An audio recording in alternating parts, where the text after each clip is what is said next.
Hey, Foot Clan. Today's show is brought to you by the free Sports Manias app. We love this app. We've been talking about it for a long time. It is the ultimate fantasy football tool, and you can download the latest version of the free Sports Manias app right now on iOS and Android devices. Import your favorite teams, your fantasy teams from ESPN, CBS, and Yahoo Sports, and get customized feeds to help you with your lineup decisions. Go grab the free Sports Manias app today.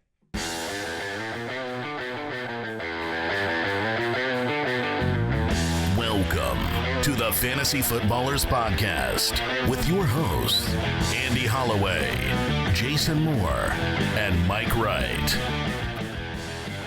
Welcome in. Welcome to the show. It's a beautiful morning here in the neighborhood. Friday.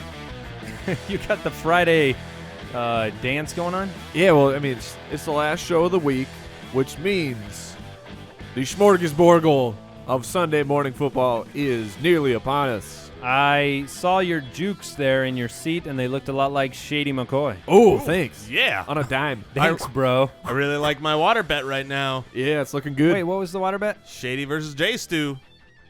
No, it wasn't. Yes, Yeah. it was. Oh, yeah. LaShawn McCoy versus Jonathan Stewart? That is Correct. correct.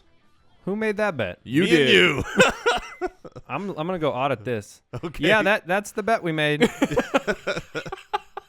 Why did I make that bet? I don't know. Hey, J Stu. no, Is it because I thought At the Shady time- with Karlos Williams and the Jets and everything? Yeah. At the time, I didn't think it was a bad bet by any means. Here we go, touchdowns for Jonathan Stewart. Maybe, probably His not. specialty. Yeah, it was a good game by Shady. Whew. Yeah. He looked quite healthy.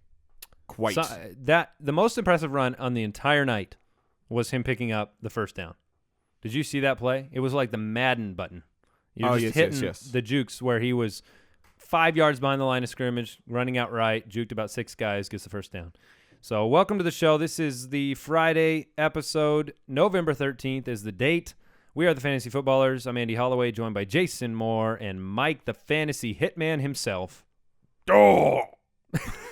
And he just got kicked in the groin, apparently. I don't. You went with the full nickname. Yeah. I felt I had to Like go his- like a primeval grunt. Was that like the emphatic? Yeah, that's what I heard. So That was my opponent when they saw that I had the courage to play LaShawn McCoy. yeah, but didn't you Last get a night. bunch of points scored against you by the Buffalo Yeah, defense? that was also the same noise I made when when Buffalo scored that defensive touchdown. Carlos Williams with a 6th straight game with an offensive touchdown, which is like I think one of only 2 players in history. I something believe like that is.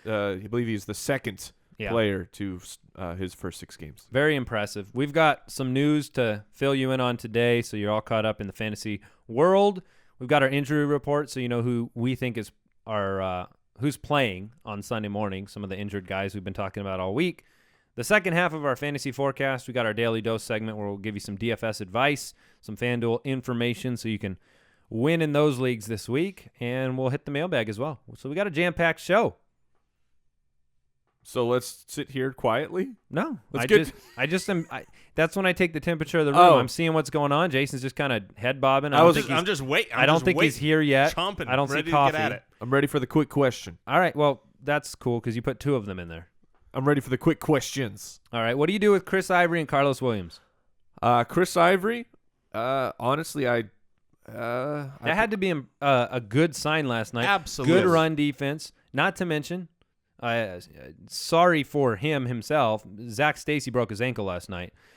He was the primary backup between the tackles for Chris Ivory. currently because Bilal Powell has been out. Bilal Powell looks to be back next week. So that's what we're expecting. He's got And- 10 more days off. Stephen Ridley got a couple carries and looked terrible. Yeah. but- Everything I had read in practice about Ridley was that he just didn't seem like he had quickness back yet. But I expect Powell to come back to his workload that he was getting earlier in the year, which is he's really getting all the passing downs. He's getting a good bit of touches, just carries on the ground. So he's going to eat into Chris Ivory's workload. If there's any running back, and I wrote about this on Fantasy Pros, if there's any running back to sell, I would personally sell Chris Ivory high at this point. Yeah, we talked about that a little bit yesterday. I don't know. I mean, when Powell was there and Ivory was getting 29 carries, 20 carries, I agree with the kind of his floor lowers with Powell because Powell would be in there on games where they're behind in game flow or third downs, like you said. But he's a pretty stable back. I don't know if I'd sell him, but I don't know if I'd expect him to be a top 5 guy either. Yeah. I think tempering expectations, but he looked great last night. He really did. He didn't get in the end zone, Yeah, 5 which a is what carry. we were expecting, but his runs were great. His offensive line wasn't always great. There were a couple plays where, it didn't look like he had anywhere to go, and he burst through for 9. He caught that little dump-off run and took it. Exactly. Well, sure. I mean, he might miss some of those, but he ran over 5 a carry for 100 yards. Yeah, and I'm not. If he had failed last night and had a 4th straight game that was low yards per carry, looked bad, I would have been in full panic mode. And now he gets full 10 panic mode. days of rest. So to answer your question, what do you do with Chris Ivory? To me, I say you just start him. Yeah, but Okay. and so Bilal Powell went out in the Miami game, and so he really was not a part of the Miami or Washington games, which were those were the monster Ivory games, right? So he's a sell candidate for me. Sure. So what about Karlos Williams? You cannot book if only 2 players in history have gotten a touchdown. You absolutely sell him right now. Oh, that is the right call. And people are, well, how can I sell a handcuff? He's scored in 6 straight games. You can probably sell him to somebody. And I heard the stat today from Mike Clay was talking about this. Like, oh, well, he's the goal line back. How many carries inside the 8-yard line does Karlos Williams have? None. 1. Wow. That's 1. crazy. What does that mean? It means his touchdown pace is not sustainable. He's not getting goal line work. He's scoring from very far away, and he's a guy that I'm looking to sell. You're looking to sell him even if you own Shady? If I own Shady, no. Okay. I'm saying, but to the Shady McCoy owner is perfect of this high level of handcuff who's producing, and even to somebody who's not the LaShawn McCoy owner, who's in running back troubles, they might see, oh man, this guy's scoring all the time. I got to get in on it. And if you are the Shady owner, you should pay for him. You should be willing to give up a decent amount, because we've seen Shady be injured through the preseason, a couple of times through the season, and if he goes in as a full-time, backup replacement, he's going to be great.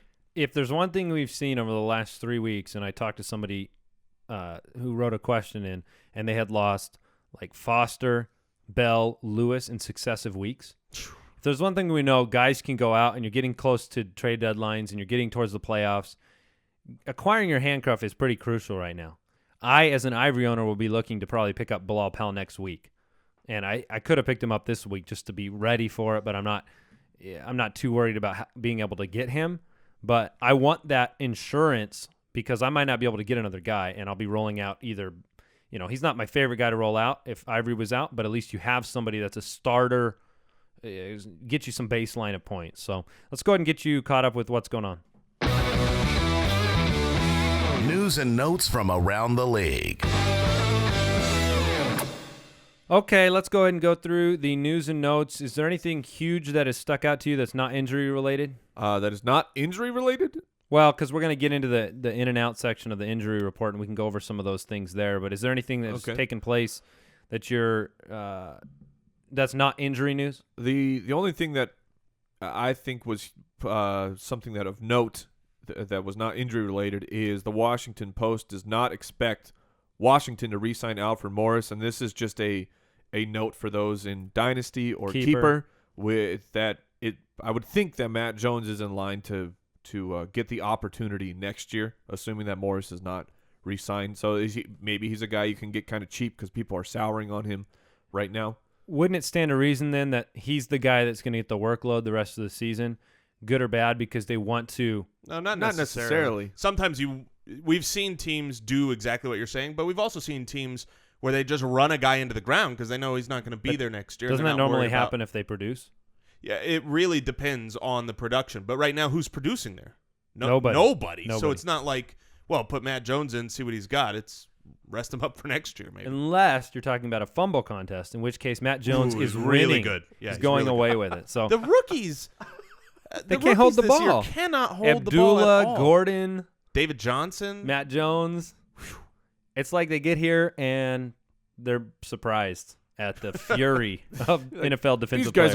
These guys are much stronger than the college players I was playing against. Exactly. So Okay, so I'm going to go through some of these injury. We'll go through the in and out, and then you guys give me feedback. Tell me what's going on with these players as well. What's it gonna be, McFly? Are you in or out? All right, Josh McCown is the only kind of questionable quarterback situation that is worthy of talking about. Do you guys believe Josh McCown will be in for the Browns? I think he's going to play. Absolutely, he should be in. He's been practicing, and he is a tough guy. Bump up for Barnage? Oh, Yes. absolutely. For sure. Bump up for Bump up- Benjamin? Yeah, for the whole passing offense, You which pump you just all, named. all players named with a B. Pump Yeah. up the volume. Pump up the volume. Duke Yeah. Johnson. Not Turbin, though. No, he's waived. Yeah. Did you see? That's another piece of news that's not injury. Did you see Josh Robinson was waived? Oh, yes, from the Colts. Mike just reported that yesterday. That is surprising because they had been impressed with him, 6th round rookie, and he's gone. I don't know. I think they were impressed with him in camp. I don't think he did anything on the field this entire year. Totally agree, but I'm surprised they gave up on him like that. Yeah. He's one of those rookies who was also fumbling. Yeah, that is true. Goal line fumbles for him. All right, running backs, in or out, Latavius Murray. He has declared himself symptom-free, and he's returned to limited practice. I have not heard if he's gotten the full clear. He has not gotten the full clear yet. So he's still waiting on permission to play in Sunday's I have game. him in. I've had him in all week. I would, if he's in limited right now, he's probably trending towards playing with that concussion. Yeah. I have him out solely because he has a history of it. He hasn't gotten the clearance yet, and we're late in the week. So Latavius Murray is absolutely a situation where you've got to be prepared for him to be out or in. You know, sometimes you kind of have a gut feeling that I think is that you can go with. Here, it's And we a might guess get- feeling. You might get more information today, so Right. make sure you're following the news. You can check that out on the Sports Manias app as well. All the news is on there. So Dexter McCluster, I bring him up less for Dexter McCluster owners, but for Antonio Andrews owners, because Antonio Andrews could get some third down work if Dexter McCluster's out. Do you think he'll play? I think he's going to sit this week. But, Okay. But this is a watch the practice report today. Bunch of wide receivers that are questionable this week. A report came out about Alshon Jeffrey. Oh. And it was comedic because after the report came out that he had, what did he tweak? His Groin. groin? My groin. So are we worried about it? Yeah. Yeah, at least a little bit. Jason, you're a Jeffrey owner. I am a Jeffrey owner. I'm a little bit worried about it because we say we don't like when things crop up in the middle of the week, and especially if they're on the Chicago Bears, because you get absolutely no information. He's due today. I mean, there were reports like, well, we saw him walking around without a limp. Like, give me a break. That's not news. That's nothing. So really, I feel like right now you're going to assume he's in because he's been playing through injuries. He's in a contract year, but keep your ear to the wire and, have a contingency plan in case he's a game time decision and ruled out. How have the Bears not re-signed him? Jeffrey? Yeah. How are you letting? That's crazy to me. Also, a thing to note with Jeffrey, I had him a little bit lower in my rankings already just because of the matchup. It's not a very good matchup for him this week going up against the Rams. So if he is hobbled and that, I'm not saying you sit Jeffrey. I might sit Jeffrey. I guess in truth, I might put in Mike Evans over Jeffrey. He's a viable option if I'm scared about the groin and the matchup. If you need a direct handcuff, when Jeffrey was out, that's when we saw Marcus Wilson actually be valuable. Mm-hmm. Royal probably misses another game again, so Marcus Wilson could be just a handcuff option for you if Jeffrey was to sit. That's where I would go unless they had a better option. Des Bryant, will he play? Yep. Will he be good? He's a low end one for me. Alan Hearns, we talked about him this week for Blake Bortles. Is Hearns going to play? Everything said no, but now there's expectations out of Jacksonville that he is in fact going to play with his foot injury. He has missed practice, I'm pretty sure, every single week this year and played. So I'm going to have to lean towards playing. In or out, John Brown? In. Emmanuel Sanders? Ooh, that one, I assume he's going to play, but he's got an ankle and a shoulder injury that he's dealing with. And a quarterback problem. Yeah, Peyton Manning is nicked up. Sanders had a big week last week. Yeah, I expect Sanders to play. Willie Snead?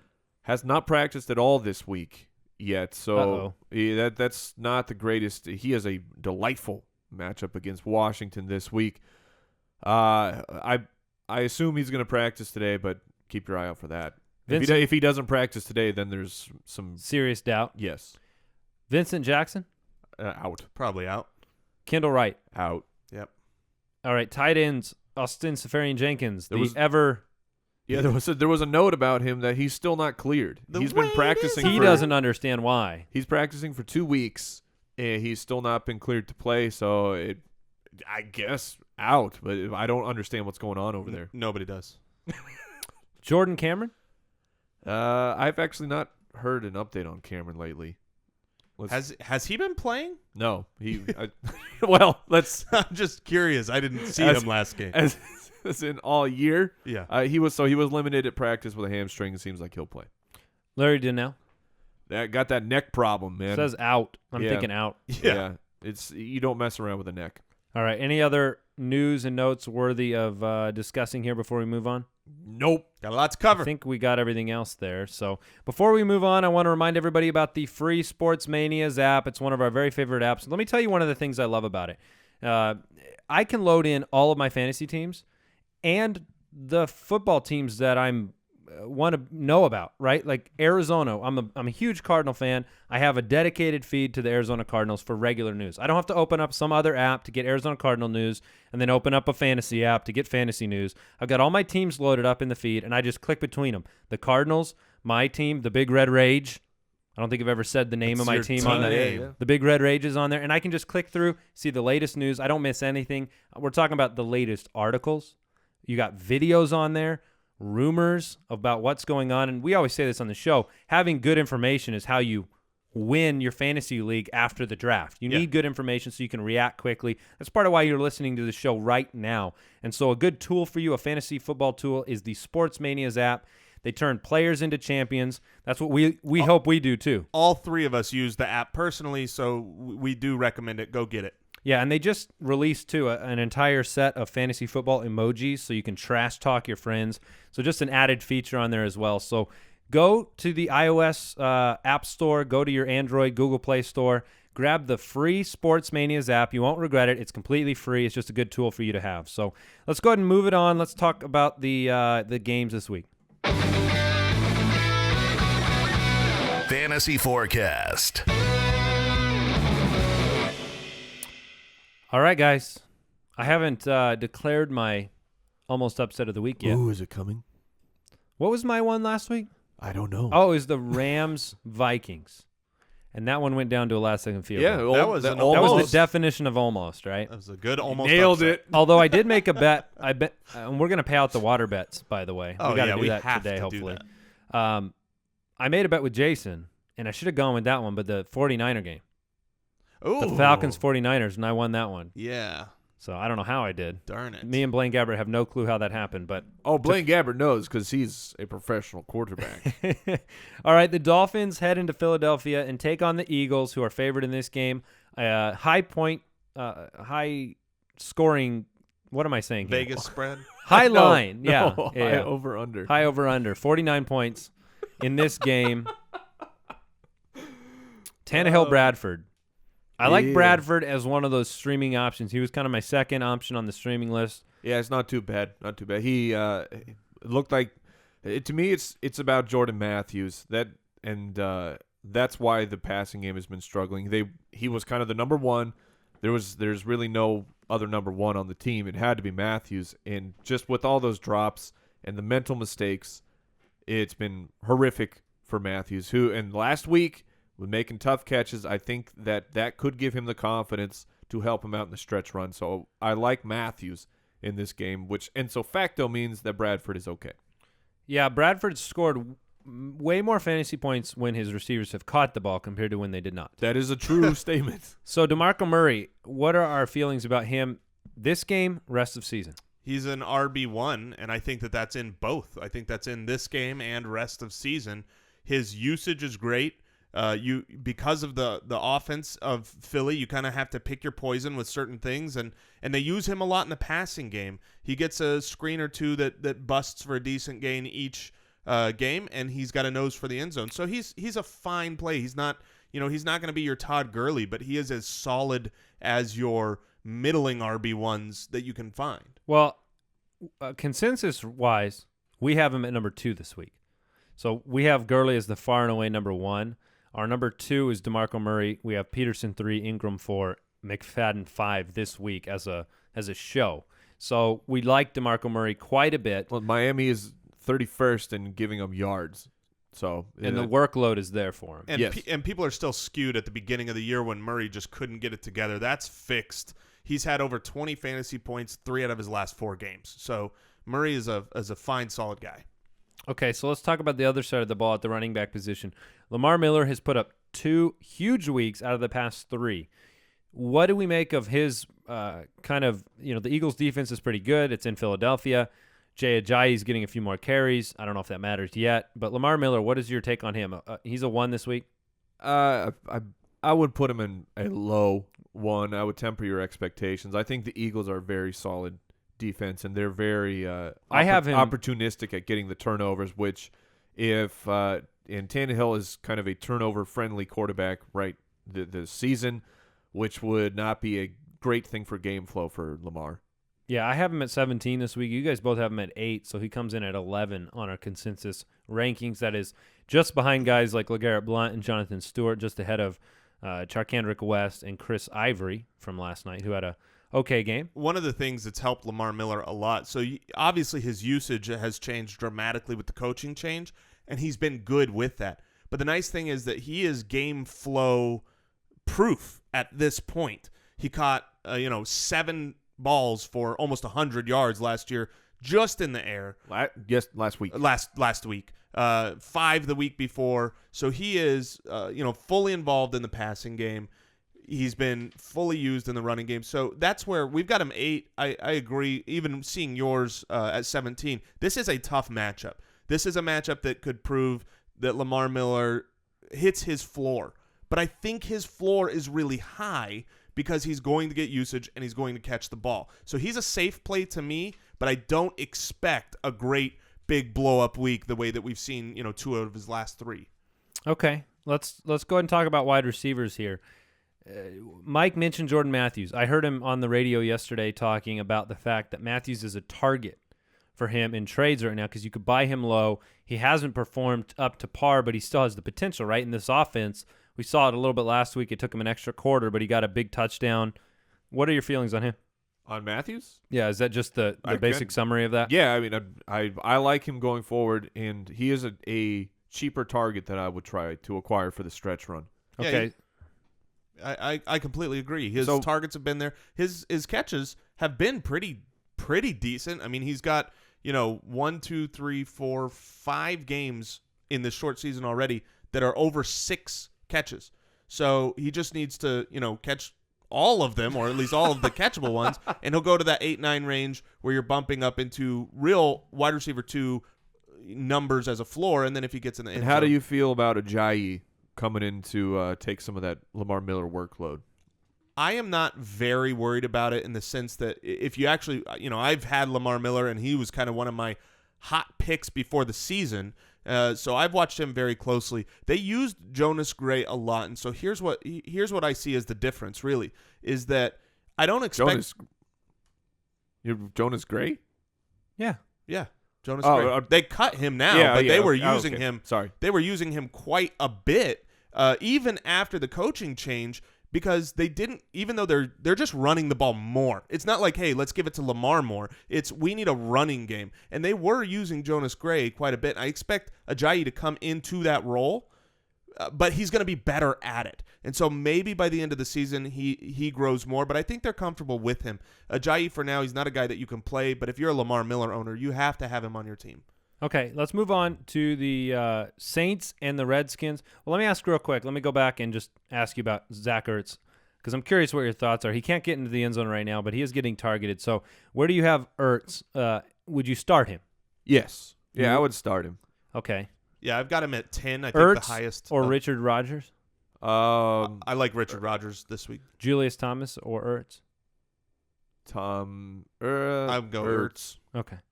All right, let's talk about the Saints going into Washington, D.C. and taking on the Redskins. This is pretty much a heads-up game. We all like Cousins a lot. I mentioned yesterday how bad the New Orleans defense was. I didn't mention this, though.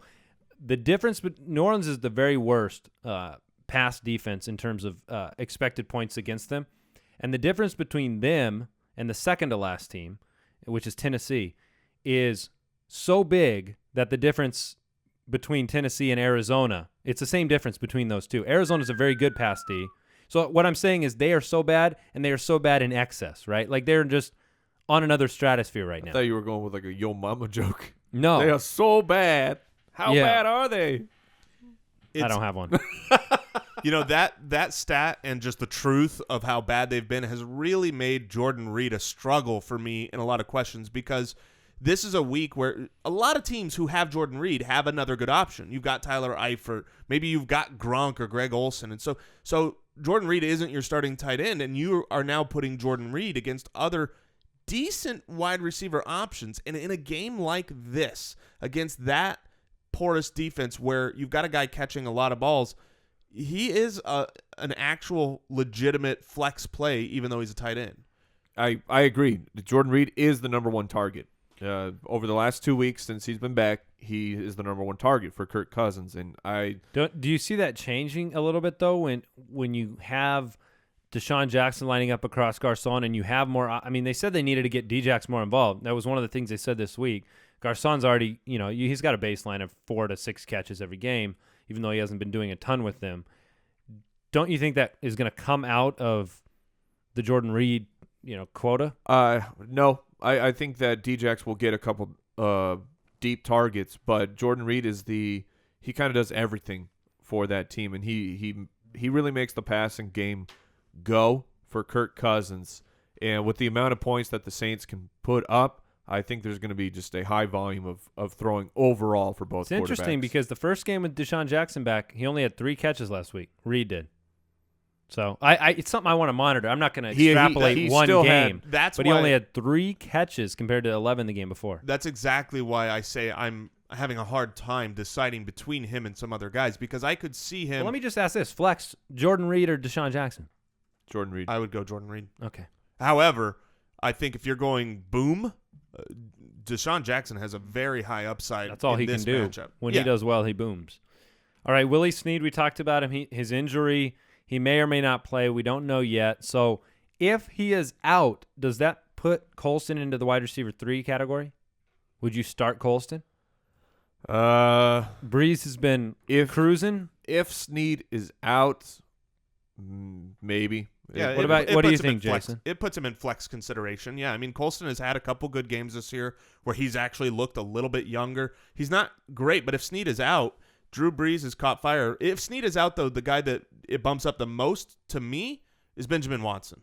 I already like him a lot, but the way that they've been moving him around and not just having him on the line, especially over the last 3 games, has just shown that he is more of a pass-catching target. If Snead's out, more will go his way. The Saints are 25th against the run. The Redskins are 29th against the run. This is a game that both teams should see some relative success on the ground. If you had to start a running back from Washington and hope and pray, who is it? It's Matt Jones. Matt Jones. And what's going on with C.J. Spiller? Everyone rushed to the waiver wire after a good game. Who knows, then he got man? Basically nothing. He says he's confused. Is he a handcuff for Ingram owners? Is that it? Is he even a handcuff for Ingram owners? Yeah, the issue has been pass protection. That's what Sean Payton said, right? That's why they want Ingram on the field, and that's a huge issue. But I mean, this is a guy. There's got to be I don't know what Sean Payton's wife and C.J. Spiller are up to. No, I'm just saying. Come on. I'm just saying it's why is he not?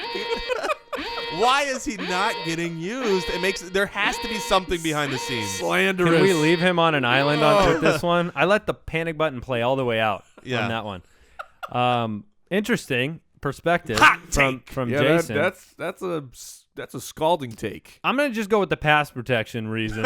All right, I'm going to stick with that one for now, and I'm going to move on to the Vikings against the Raiders. I want to see Murray play in this game. I want to see the Raiders succeed in this game.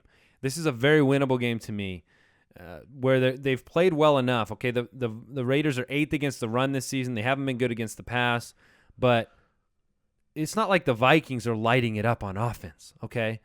This is the Adrian Peterson and hopefully Bridgewater can do something competent season. I mean, he has something like 6 touchdowns on the year. He's down at the bottom of the league, and he's coming off this concussion. I think that this is. Whoa. I can't do that, actually, because the Raiders are favored. So the Raiders it's are not favored. an The upset. Vikings are 6-2, but the Raiders are favored, so I cannot make them my upset. This is the almost home team victory of the week. It is the favored team wins the game. Yeah, I think the Raiders win this game. Bold. So- that's a bold move, Cotton. Are you starting Derek Carr? Oh, yeah. I am, Yeah. but I do temper my expectations a little bit here. Not Vikings are because- very good defense. Yeah, and I think one of the things we need to realize from a fantasy perspective, right? So you've got very good defenses that are hard to throw on, and you've seen Derek Carr throw on them.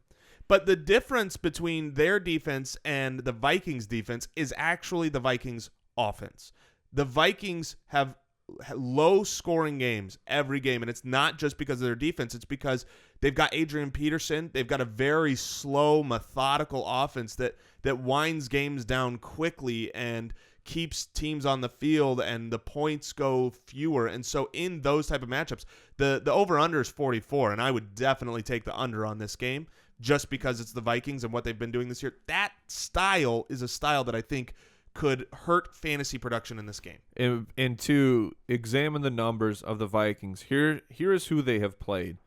The Rams, Chicago, Detroit twice, and Kansas City. They did play the Broncos. The Broncos had some success, but I mean these are not teams that were lighting it up in the passing game.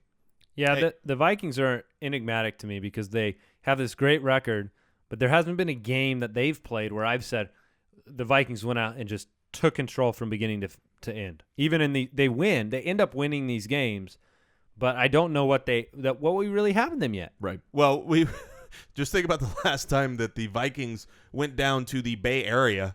I believe that was week one, yeah. and Carlos Hyde tore through them like aluminum foil. Yeah. For 7 and made everybody yards. think Carlos Hyde was going to be incredible. Yeah, and that the Vikings had a bad run D. So it's probably somewhere in between on this trip to the Bay. You're right. So we like Stefan Diggs. Yeah, We're going to start Cooper and Crabtree. Yep. Is there anybody else you want to start from this game? No. Okay. Want to start Murray. The only other thing I would say is Marcel Reese would be the guy that I would expect to benefit if Murray is out. Okay. Then And let's say you are desperate for a streamer. It's hard, but Bridgewater, I mean, the matchup is delightful with the Raiders giving up the most yards in the league.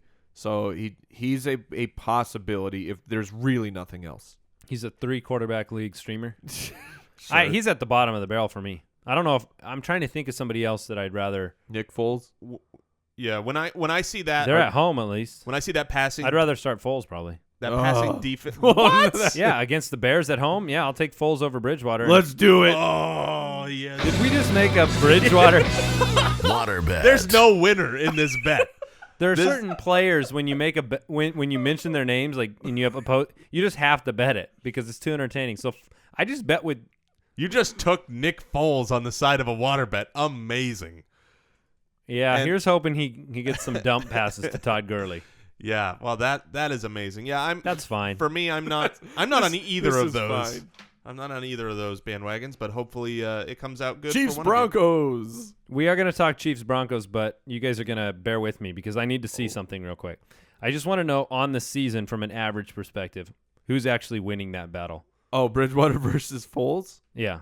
Bridgewater is averaging in our league 16. They're back to back. Oh. 29 and 30 in our league. I was in going to average. say I was going to say back to back on the bottom. Yeah, Oh. yeah. It's We call that butt to butt. it's not good, and neither should be played. All right, Chiefs go and take on the Broncos. The Broncos are at home. The Chiefs are coming off a bye. I expect a better game than people think here. Aqib Talib will be out. I think the Chiefs. I think the Chiefs are still competing. What is going on? I'm trying to tempt him for the almost upset of the week. Coming know off what? a bye, you got injuries on Broncos who are coming off a loss. Whoa! Andy's almost upset of the week. I actually feel good about this because the Chiefs' defense has been stepping it up. They were dominant last time out. They'll put pressure on Manning. They know how to create pressure with Houston and Tamba Ali and that defensive front. I like the Chiefs to keep it close. The Broncos are favored by 6 at home, but it's a low-scoring projection from Vegas. I like this as a potential very close game. I'm not saying they're going to win it. It's going to come down to me. It's going to come more down to whether the Chiefs' offense can do anything against the defense without Aqib Talib versus the other direction. What do you guys think about Char West this week? I like him. I do too. The Broncos' pass D has been incredible, but their run D has been completely middle of the pack. People have put up decent fantasy games against them, and Charizard's been cruising the last few weeks, so I don't see any reason to sit him in this matchup. Really like Kelsey. I think Kelsey is being involved in the offense a little bit more. I saw more creative play calling with him last game out, including them rewarding him after a big game, getting him a touchdown on the goal line. Kelsey's a guy that I really like going forward. I can't decide whether I like him more than Reed or not, but I think I do. This week? I like him more than Reed just moving rest forward. of season. Okay. Yeah, I'm not sure. This week Reed has a nice matchup. But the run defense for the Chiefs is very highly ranked. They're a very, I think, competitive defense. I don't like anybody in the Denver backfield. That's fair. That's very fair. If you had to start one, Jay, who would it be? If I had to start one, You just vomited? I think it would be Ronnie Hillman. And, Okay. I mean, I don't want to start either of those guys. All right, so other side of the ball, we said Char West is okay. I like Jeremy Maclin. And just to remind people, Charizard is not Jamal Charles, but Charles put up 125 on the ground and a touchdown, and West is just getting the volume that he can have a decent decent game. Yep, so we'll see what happens if they can pull off the upset or get close. The Patriots face their arch nemesis, the New York Football Giants in New York, and the Giants are 7-point dogs at home. Woof. And maybe it should be more. You think? Not really. Because yesterday we talked about this. I don't know if it was on the Patreon Mailbag show or on the live on the show yesterday, but the Giants have won 5 of 6 matchups in the Belichick-Coughlin era against the Patriots. It'll be a put to the test this week. I think we all agree about that. Absolutely. But the loss of Dion Lewis, figuring out what's going on in the backfield, how do you expect it to unfold from a fantasy perspective in the backfield for New England? I love LeGarrette Blount this week. Love him. Okay. He is your start of the week. I have a few worries about him just because the last time we saw Dion Lewis go out, all of a sudden they're like, well, we're just throwing the ball then. LeGarrette, you can take this one off. So and I completely agree with that moving forward, but the Giants' run defense is just the worst. I think their pass D says, hey, don't forget about us. We're pretty bad too. Yeah, this is the team that gave up 7 passing touchdowns to Drew Brees 2 weeks ago. Touché. And now they have to take on Tom Brady. I love the quote from Jason Pierre-Paul where he just said, I kind of hope he just has a bad day or he's sick or something. Yeah, it would help us out. It's a nice honesty. That's why my start of the week is Brandon LaFell. I think LaFell gets in the end zone this week, has plenty of targets, plenty of catches, plenty of yards. He could be a wide receiver 1, wide receiver 2, I think is his floor. So, and I don't know if we've talked about this since the Dion Lewis injury. The guy that we all kind of think gets the bump is not necessarily James White. It's Danny Amendola. That's what we saw when Lewis was out. We saw that's when Amendola had those 2 bigger back-to-back games. 7 for 105 against Indianapolis, 8 for 86 and a touchdown in the game against the Jets following those 2. And those were the 2 games where Lewis was injured and struggled and wasn't involved in the offense that much. If you have a bunch of garbage on your bench, sometimes the way that the lineup crumbles, you might have just nothing, worthless guys on your bench. Go and swap one of them out for Danny Amendola now, this week, before he blows up, because he could go into a role like that where his floor is high and every ceiling is high on the Patriots. So. Would you drop somebody like Matt Jones for Danny Amendola? I don't really like dropping running backs. Would you rather have James White than Danny Amendola? Take the chance on James White? At this point, I would rather have James White than Danny Amendola as far as the chip in play. And the reason is kind of what Mike's saying. It's because he's got the RB next to his name instead of the WR. And one of those is easier to fill than the other. Okay. That's good. Eli Manning, what do we think about him this week? I'm still going to start him. You have to keep up with the Patriots, and if they're going to keep up, it's going to be Eli Manning. Okay. Yeah. And obviously no discussion necessary for Robert Gronkowski, who's been the number one in our rankings for many weeks. I think based on the matchup, you can play him this week. Yeah, based on the matchup, it'll be decent. Yeah, the Giants are – this is the note. Giants are terrible against the tight end. Gronk could have 2 or 3 touchdowns this week. So if you're a fantasy team and you're running out Tom Brady, LeGarrette Blount, Julian Edelman, Brandon LaFell, Rob Gronkowski, and Steven Gostkowski, you're probably going to win. You're just fine. Yes. Honestly, I think isn't you that could comedic? win. That is comedic, but I believe if you had those guys, you could win a decent matchup this week. That's ludicrous. That is crazy talk. It is interesting because there have been, in our league of record, I think we're in season 9, I've won 2 championships in the league. And both times I had stacks of kind of the team that was the team to beat that year. I had Peyton Manning with Dallas Clark and Reggie Wayne one season. And then the other, ironically, I had Peyton Manning with like Demaryius Thomas and Julius Thomas, or I don't remember who it was. It was 3 Broncos. So it does work out. Moreno. Well, yeah, there you go, Moreno. Moreno. And so we've seen this work. It's not like you wouldn't want Aaron Rodgers and you've seen Jordy Nelson and Randall Cobb in years past. I don't know if I'd go 6 deep. Yeah. But that would be awesome. And just to give you perspective on the variance you can see there, in one of my leagues I have Brady, Gronk, and Deion Lewis, and I know Lewis is out now. But 2 weeks ago I got 87 from those 3 guys combined. Last week it was like 37. So that's what can happen. You can just have a week that goes your way and you blow a team out, and then you can have a week that dies off. So let's talk about the Cardinals at the Seahawks, the Sunday night football game. I'm excited for this game. This one is the Fantasy Hitman's upset of the week. Oh, because the Seahawks are favored by 3, and you're a hometown Cardinal fan? You're darn right I am. A lot of questions this week about Palmer because the matchup isn't great on paper. The Seahawks are obviously very good. They're the second best pass defense statistically. They're the 9th best run defense. They're a great D. We know what the Seahawks are. That being said, is Palmer matchup proof, or on a Sunday night game coming off the bye, can he come in here and produce because of his weapons? What are you expecting from him without bias, my friends? And this is without bias, and here's why. These are the teams that the Seahawks have shut down. Dallas, Brandon Weeden. Or Matt Castle. That was Castle. San Francisco, Colin Kaepernick. Cam Newton had success. Andy Dalton had success. Stafford, they shut him down. And then the ever-dangerous Jimmy Clausen of the Chicago Bears, they shut him down. But Aaron Rodgers, even Nick Foles week 1. I mean, teams are having success. Again, this is not last year's Seattle defense. And the problem with them is their pass rush is not as good as it has been in past years. And if Palmer has any kind of protection with Larry Fitzgerald, John Brown, and Michael Floyd all running free, there is going to be trouble for the Seahawks DB. You can't cover. Nobody can cover forever when there's 3 top-end weapons. Yeah, I think I agree with what you're saying. Obviously, those statistics are right. 2 of those big games came in the first 2 weeks without Cam Chancellor. Their defense has improved since then. So I think it's somewhere in the middle. And also, you have to factor in that they are at home. And when they are at home, Andy Dalton did a great job. He's really the only person this year that has really carved them up. But that was in Cincinnati. Nobody has gone to Seattle and really carved him up. So for me, you very much temper your ceiling with him then. Yes. I just don't see how he could throw for 3 or 4 touchdowns. Yeah, he's not going to throw for 300 yards. So you take Eli Manning over Palmer? Yes. This week? I would.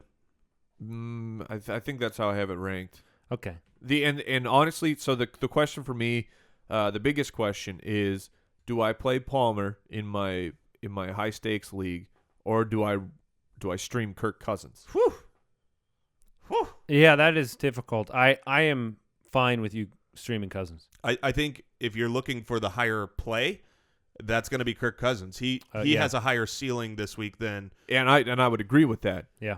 But it's just tough. Because I still have I have confidence in Palmer. The nice thing about streaming Kirk Cousins is that when he throws a pick 6, he just has to get back on the field and throw more. So it's just more opportunity for him to put up yards. Now, generally in these type of games, now the Cardinals are 4th against the run, 7th against the pass. The Seahawks are 9th against the run, 2nd against the pass, a.k.a. really competitive defensive football game. Somebody will have a great fantasy day. But predicting it in games like this is the most difficult because whether it's Chris Johnson or Andre Ellington or the Fitzgerald, Brown, Floyd situation, Palmer's going to probably throw for 1 or 2. But it's hard to know exactly who that is when you have a defensive kind of matchup like this. So is there somebody that stands out that you are confident about, or is everybody get a bump down because of the defensive nature of this game? I mean, everyone gets the bump down. Fitzgerald is the guy I'm most confident in, just because he's kind of that possession guy where I feel confident in him getting 5 or 6 catches. Did you hear Larry Fitzgerald on whether or not Richard Sherman was going to cover him this week? No, I did not. Oh, it was so great. Larry's so great. He was talking and he goes, "Man, I'm old now. I haven't had 1,000 yards in 3 seasons. He's got to cover Michael.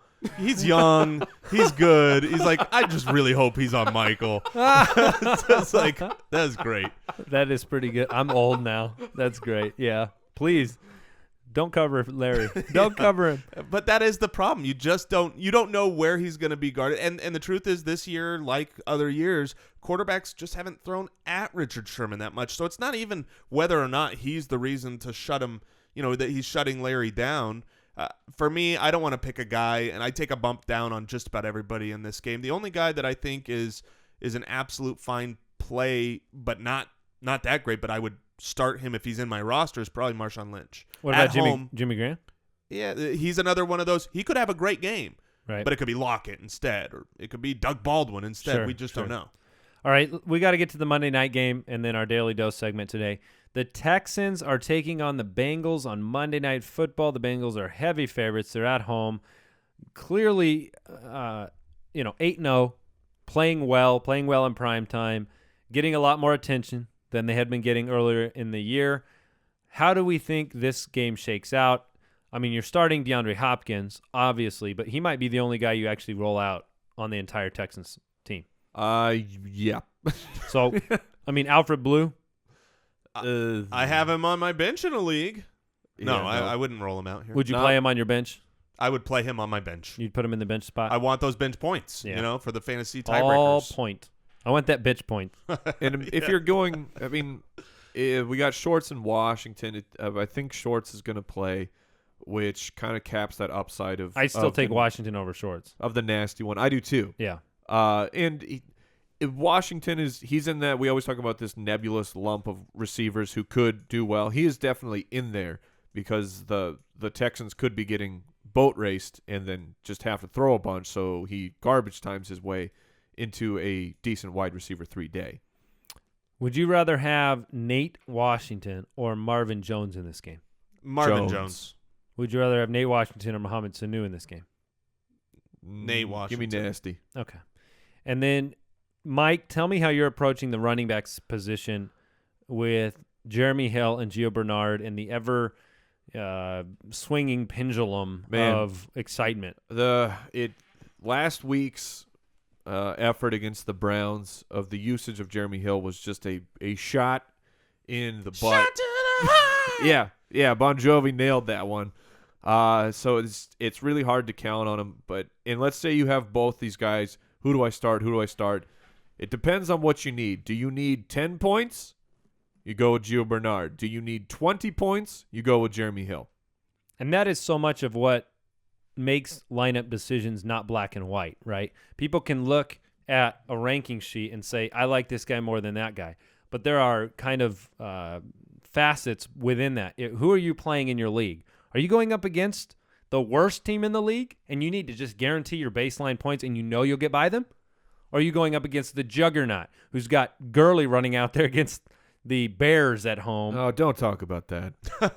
Oh, is that your situation? Yes. I know it is. I just having fun with it. So. Is Todd Gurley pretty good? He's okay. All right, let's go ahead and we got through the forecast. Let's take a minute here and break down some great DFS options for you with our special guest, Chris Meaney. The Daily Dose. The fantasy footballers are joined once again by the meanest, by the leanest, Chris Meaney of the Fantasy Sports Network. We're going to talk some DFS strategies, guys he likes, guys he maybe doesn't like, get some values on the FanDuels. So let's get it done. What's going on, Chris? Good. That was a pretty good intro, I must say. I've never heard that one before. I heard like eeny, meeny, miny, mo, a big meanie, but I'm a big fan of that one. Well, I hope that your physique can match my interpretation of your name at the beginning there. So here we go. We'll start at the top. Big name quarterback guys that cost the big quiche. Who do you like? Yes. This is an Aaron Rodgers week. I like him. I'm paying up. He's the most expensive quarterback on the board, 9-2. I'm not too worried about it. There's a lot of values I'm sure we can get to where you can just afford to have Aaron Rodgers in there. I mean, even I guess we could call it garbage time against Carolina. He ended up with almost 34 FanDuel points, 33.96. This game, back at Lambeau, playing Detroit, a team that struggled. Green Bay coming off a couple losses now. I think this is a statement game. So I'm willing to pay up for Aaron Rodgers. And then, his wide receiving core is pretty cheap. Randall Cobb is 7-7, finally had a good game. Devontae Adams had 11 targets last game. He's only 5'8". So I like that if you want to pair him up with either Cobb or Devontae Adams. I'm going to continue to pay for Todd Gurley. I think this is a terrific matchup against the Bears, 9-2. And again, there's some other values out there where you can afford to really have Gurley and Rodgers in your lineup. And what do you think about this stack? Because I'm loving it this week. Mr. Beebe, Blake Bortles, and Allen Robinson. How do you feel about that? I love it. Yes, I love all right, it. A huge fan. How could you not be? Bortles doesn't get the credit because he throws some picks. This guy's not afraid to throw the ball. Jacksonville's not, you know what, they're always down in games, so he's not afraid to sling it. He's only $7,800. I looked at his FanDuel points, 22, 25, 29, 19, 17, 21. This guy hasn't been over $8,000 yet this year. The only bad game he really had was 2 weeks ago against Buffalo. He had 13 FanDuel points against a tough defense. This is a great matchup against Baltimore. I love his wide receivers, and Allen Robinson only $7,500. Even Hearns at 73. I know he's banged up. He's got the foot injury. I expect him to play. He's got a touchdown in like 6 straight games. So I'm a huge fan of that stack option. Definitely 100% on board. All right, let's talk some other running backs. Besides Gurley, who do you like? Do you like maybe a DeMarco Murray against Miami, or how about Forsett on the other side of the ball in that Jacksonville game? Forsett against Baltimore, or against Jacksonville. Forsett's nice because, again, there's no Steve Smith Sr. This is a guy who's going to get a lot of the targets. He may even lead the league lead the Ravens in targets that game as a running back. It's pretty special. You mentioned DeMarco Murray. I think we're on the same page here with Bortles and that stack. I love DeMarco Murray as well. $7,700. This is... he's got 20 FanDuel points, at least 20 FanDuel points in 3 of his last 4 against Miami, 142.1 yards per game. That's how many yards per game they're allowing, which is the second most to running backs this season. And the Bills, they had 2 100-yard rushers against them last week. So I like DeMarco Murray. That run game has looked pretty good in Philadelphia. I think LeGarrette Blount is worth a play as well at 6'9". You never know what you're going to get with Blount. But I think now, he's going to be the focal point. And every time this guy's had about 17, 18 carries, he's ended up with about 70, 80, at least 70, 80 yards. And you just hope that he can find the end zone. Jeremy Langford is interesting as well because his price is 6-2 at St. Louis. The prices were already established on FanDuel before that Monday night game against the Chargers. And Langford was really good in that game. Ended up with over 20 points. I know it's tough against St. Louis, but at that price point at 6-2, you almost have to just play him. Just try him out in a couple lineups, because if FanDuel would have saw how well he did Monday night, that price would have been probably around 7-6 like it is for D'Angelo Williams, who is another great play as well. 7-6, going to be heavily owned, but why not have him out there going up against Cleveland, who allows the most rushing yards per game at 147.6.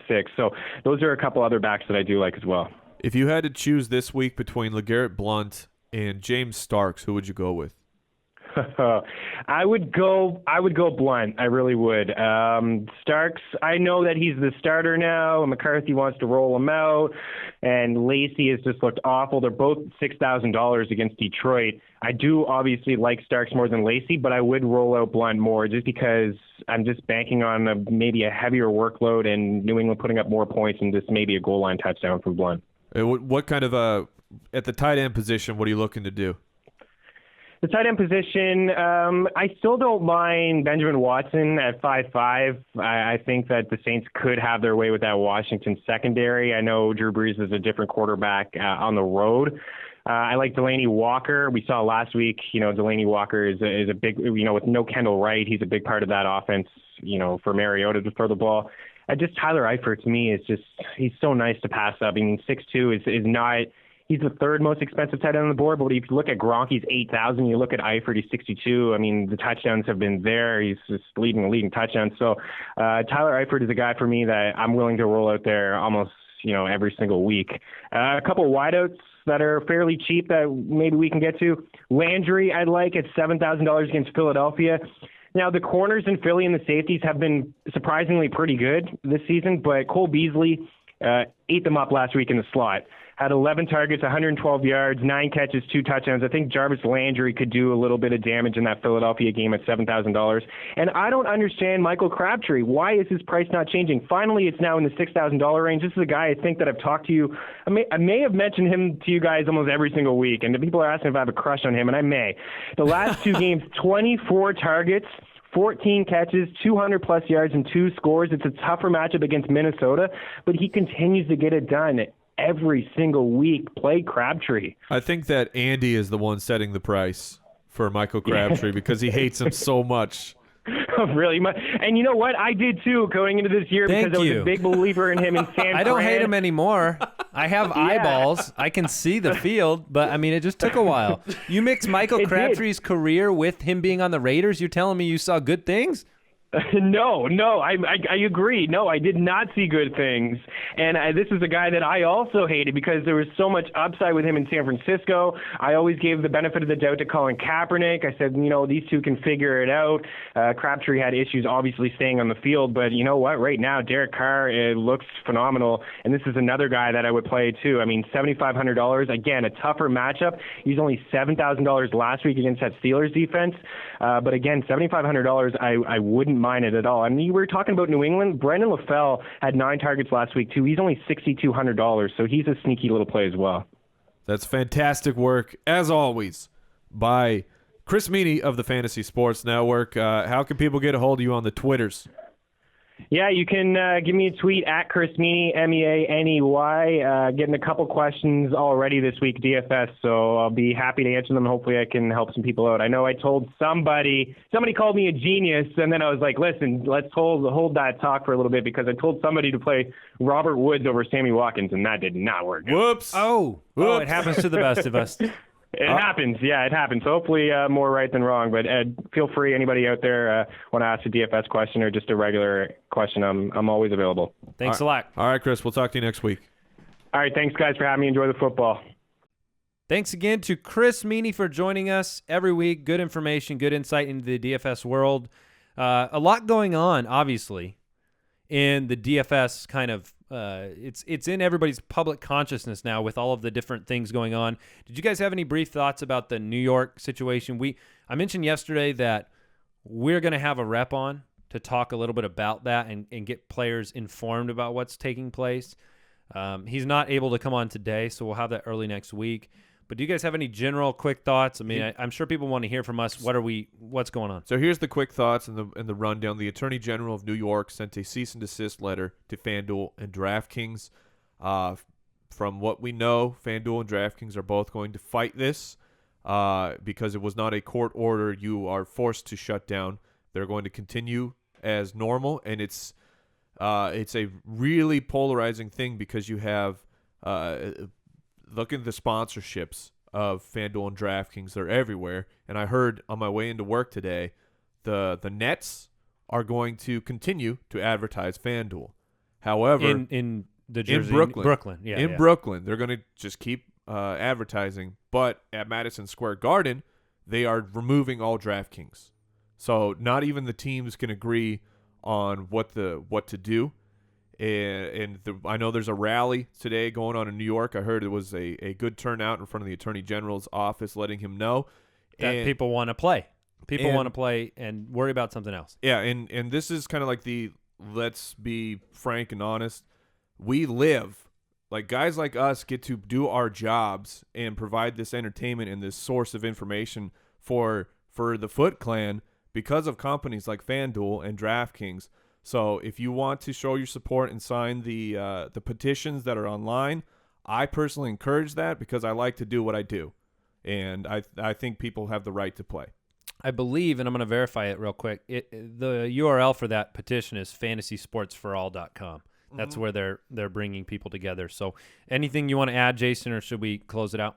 No, I think you guys covered it. Seems like mostly a publicity play from an attorney general for now, because it's in the news, and now people who didn't know his name know his name. It's interesting because really what's taken place is it's kind of the growth of fantasy sports, the amount of people that play it. I mean, I think it's 50 million Americans play fantasy sports every year. Because of the increase in popularity of something, which verifies it's fun, right? Like, people like it, so this many people are playing it. That also, the notoriety of it gets out there, and people start hearing about it, and then they say, well, what's going on? What is this? What is that? And there's a lot of misinformation and lack of information about what takes place and questions from people. And so that's why we want to have somebody on to kind of answer some of those that isn't us.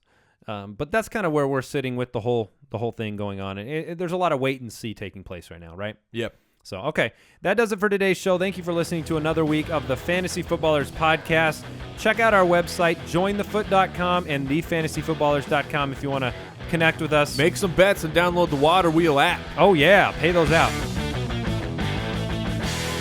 Thank you for listening to another edition of the Fantasy Footballers Podcast. Don't forget to visit us on the web at www.thefantasyfootballers.com and follow us on Twitter @TheFFBallers.